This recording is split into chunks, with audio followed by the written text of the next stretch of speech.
kadınlar makyaj yaparken video çekiyor diye ve bu izleniyor diye biz de böyle şeyler mi yapalım?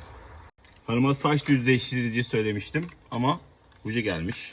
Kısmet. Gerçekten ha. Çay söylersin, nasibin varsa içersin. Maşallah. Yenisiyle eskisinin haline bakın.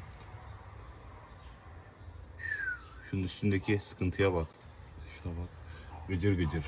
Bismillahirrahmanirrahim. Biliyorsunuz ki bu işin sihirli sözcüğüdür. Onun için ihmal etmemek lazım.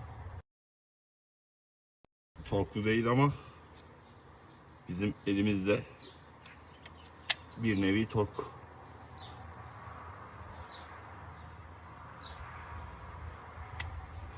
Tamam. Bu yani. Nerede bizim elimizde bir kötü bobin vardı.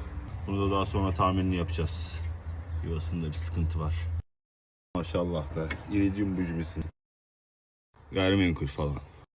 Yani o kadar YouTube videosu izledik. Tamam.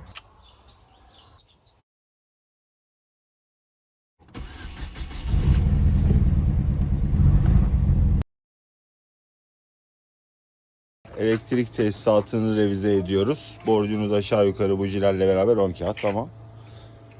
Kızılkaya kardeşler uygun fiyatlı problemlerinizi çözer. Değil mi oğlum? Tamir ettim lan arabayı. Oley. Şimdi gidip Şaşma'da bir tane soket var. Şu soketle alakalıymış.